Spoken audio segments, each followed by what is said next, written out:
Com relação às tipologias documentais, julgue os itens que se seguem. 14. O tipo documental é formado pelo gênero documental, mais a atividade que está configurada em tal documento, ou seja, é o nome definido para determinado documento, segundo o seu formato e a ação implícita do seu conteúdo. Questão muito simples, mas requer um certo conhecimento do aluno. Primeiro, marque a palavra tipo documental. Marcou. Marque a palavra gênero. Marcaram? Ok, vamos continuar. E marque a palavra formato. Professor, o que vem a ser tipo documental, gênero e formato? Na arquivologia tem uma disciplina, tem uma matéria, tem um tema que chama-se classificação dos documentos. O que vem a ser classificação do documento? Acompanhe no material 17, slide 17 para vocês. Os documentos de arquivo possuem a seguinte classificação. Eles podem ser classificados de acordo com o seu gênero, com espécie ou tipologia documental, forma, formato e natureza do assunto. Ou seja, o tipo documental não é formado pelo gênero. Está errado, dá uma diferença entre classificação de documentos com tipologia de documentos. Nós iremos ver as duas nesse exato momento.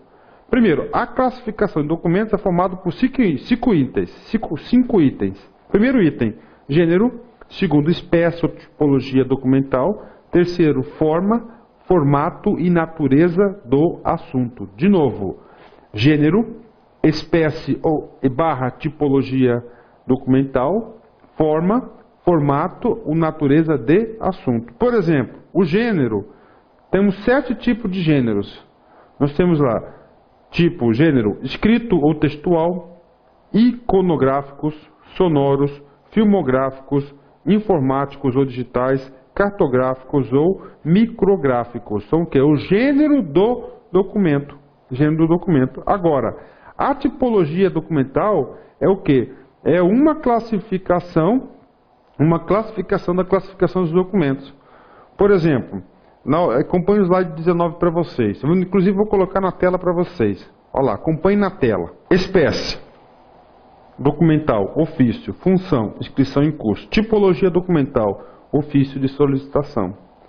Espécie documental, formulário. Função, adquirir material de permanente. Tipologia documental, formulário de aquisição. Espécie documental, ata. Função, registrar assembleia. Tipologia documental, ata de assembleia. É o tipo de documento. Tipologia documental é o tipo de documento. Nos exemplos que eu passei, o quê? Tipo, ofício de solicitação, formulário de aquisição, ata de assembleia, contrato de prestação de serviços e, finalmente, carta de apresentação. Ou seja, tipologia documental não é formado pelo gênero documental. O gênero documental é uma classificação documental. E assim por diante. Ou seja, a questão 14 está incorreta, está errada. Gravem. Tipologia documental é diferente de classificação documental. Classificação documental é maior. Inclusive, a tipologia documental é um tipo de classificação de documentos. Ok, questão 15. Na identificação da tipologia documental, olha ela de novo aí, ó. O objetivo da produção é a fundamentação, são elementos pouco relevantes? Gente, pouco relevantes? Está errado. Na classificação da tipologia documental. Professor, dá exemplos de tipologia. O que eu passei para você no exemplo já minutos atrás. Quais são? Ofício de solicitação é o quê? Uma tipologia de documento. Formulário de aquisição é um tipo de documento. Ata de assembleia é um tipo de documento. Olha só, para você identificar que é a tipologia de ata, você tem que ter o que? Mais informações. Vamos ler a leitura. Na identificação da tipologia documental, o objetivo da produção, ata, registro, e a fundamentação legal são elementos pouco relevantes, errado. São relevantes, porque é a partir destes elementos que você tem como configurar qual o tipo de documento a ser utilizado em determinada situação. Questão 15 está incorreta, errada. 16. Relatório de recolhimento do fundo de garantia por tempo de serviço. É um exemplo de denominação de uma tipologia documental? Certo, correto. Professor, mas qual que é o tipo? Tipo o quê? Formulário de recolhimento de FGTS. Guia de recolhimento, formulário de recolhimento é o tipo, é a tipologia do documento, relatório, guia, alguma coisa nesse sentido. Então 16 está correta. Com relação à teoria e prática de arranjo em arquivos permanentes, julgue os itens subsequentes.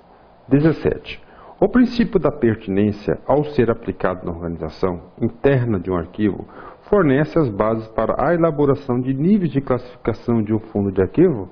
Errado, gente. Por que está errado? Porque não é isso que significa o princípio da pertinência. O princípio da pertinência é todo arquivo que disponibiliza informação que possa ser recuperada segundo a pertinência e estrutura de uma organização. Ou seja, o backup é o processo de estruturação de um arquivo. Então a questão 17 está incorreta. E esse conceito está no slide número 20 para vocês. 18. Uma das possibilidades de quadro de arranjo é que, do tipo estrutural, que é resultado de uma representação da estrutura organizacional. A grande desvantagem desse tipo de quadro de arranjo é a instabilidade institucional. Pronto. Então a questão número 18, ela trata-se de arranjo. Para tratar-se de arranjo, nós temos que trazer alguns conceitos para vocês. O professor vai trazer, antes eu vou responder essa pergunta, a questão 18 está correta, mas ela cabe explicação. Ela cabe explicação porque tem alguns pontos importantes. Porém, vou trazer para vocês, antes de explicar para vocês, o que é um arranjo segundo a teoria da arquivística, o glossário, o dicionário da arquivologia. Arranjo, você pode ter duas interpretações. Primeiro, olha, eu vou ler aqui, só para vocês terem uma ideia, isso. Eu vou ler no slide e vocês vão acompanhar a questão 18, ok? Vamos lá. Processo que, na organização de arquivos permanentes, consiste na ordenação estrutural ou funcional dos documentos em fundos, na ordenação das séries dentro dos fundos e, se necessário, dos itens documentais dentro das séries. Então, isso aqui é o primeiro item. 2. Processo que, na organização de arquivos correntes, consiste em colocar ou distribuir os documentos numa sequência alfabética, numérica ou alfanumérica, de acordo com o método arquivamente previamente adotado. Perceberam? Cópia, isso, cópia do quê? Do dicionário da arquivologia. Na nossa aula teórica, eu disponibilizei para vocês o dicionário da arquivologia. Provavelmente, muitas questões serão Ctrl+C e Ctrl+V, cópia da letra do quê? Desses artigos, desses itens do dicionário da arquivologia. Voltando para a questão 18. Uma das possibilidades do quadro de arranjo é do tipo estrutural. Gente, nós sabemos que tem dois tipos, tipo estrutural ou funcional. O que é o tipo estrutural? De acordo com a estrutura organizacional, ou seja, você vai organizar o seu quadro de arranjo de acordo com a estrutura organizacional, departamento A, B, C, D, E, F e assim por diante. Já o tipo funcional vem das funções da organização. Função administrativa, contábil, administrativa, comercial, técnica, de produção, e assim, são as funções da organização. Então, uma das possibilidades do quadro de arranjo é o do tipo estrutural, que é resultado da representação da estrutura organizacional. Exatamente, a estrutura organizacional, estrutural, representação, estrutura organizacional, está correto. Ponto. A grande desvantagem desse tipo de quadro de arranjo é a instabilidade institucional. Sim, por quê? Porque as estruturas alteram-se muito no decorrer do tempo. Como assim, professor? Alteram-se. O departamento A e B se unificam-se do departamento C. O departamento C vai desmembrar em 5 departamentos. Ou seja, você vai modificando a sua estrutura.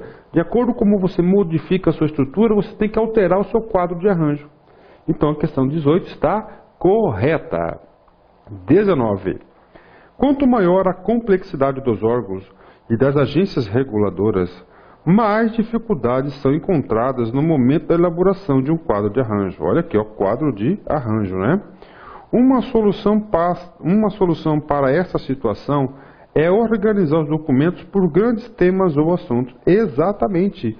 É o item 2 do nosso glossário, do nosso dicionário da arquivologia. Processo que é a organização de arquivos correntes consiste em colocar ou distribuir o documento numa sequência alfabética, numérica, temática, alfanumérica, de acordo com o método previamente de arquivamento adotado. Essa questão 19 está correta. Questão 20.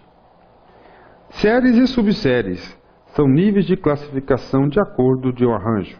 Lógico, séries e subséries. Subsérie vai ser o quê? Uma subclassificação das séries.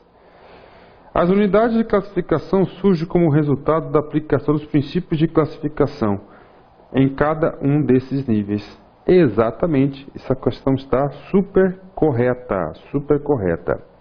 Continuando.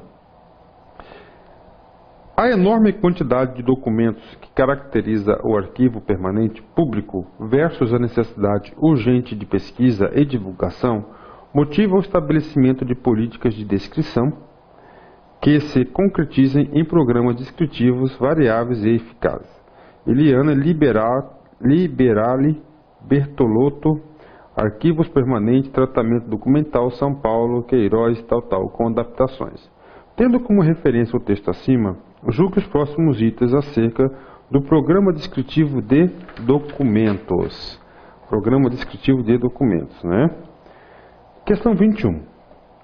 O estabelecimento de uma política de descrição de documentos depende de informações sobre recursos humanos e financeiros. Claro. Preparação técnica e científica de pessoal capacitado. Claro. Qualidade de recolhimento, perfil do usuário e a sua demanda. Tendência e historiografia e estado físico da documentação. Lógico, tem que isso aqui faz parte do diagnóstico. Questão 21, correta. 22. A norma brasileira de descrição arquivística difere da norma internacional de descrição arquivística ISADG. Quando aplicada em um processo de elaboração de instrumentos de pesquisa, permite apenas a produção de um catálogo? É errado. Está errado, gente. Permite apenas a produção, é muito mais ampla do que simplesmente a elaboração de um catálogo. A respeito disso, eu quero passar para vocês um pouco sobre essa referência mundial, que é a norma internacional de descrição arquivística. Quero passar para vocês amanhã. Vamos fazer uma leitura. Vou ter o trabalho de colocar para vocês no slide, na tela do computador, para ficar mais fácil o entendimento. Então acompanhe no material de vocês. A norma ISADG 2001 é uma referência mundial que estabelece diretrizes para a preparação de descrições arquivísticas, visando sua normalização, independentemente da forma ou suporte dos documentos. A normalização contribui não só para o intercâmbio de informações entre diferentes instituições, como também facilita o acesso e a consulta em geral. O conjunto de regras faz parte de um processo que visa assegurar a criação de descrições consistentes, apropriadas e autoexplicativas, facilitar a recuperação e troca de informações sobre documentos arquivísticos, possibilitar o compartilhamento de dados de autoridade e tornar possível a integração de descrições de diferentes arquivos no Sistema Unificado de Informação. Então, isso que traz essa referência mundial. E a questão 22, ela está o quê? Diferindo dessa referência. Então, a questão 22, ela está incorreta, errada.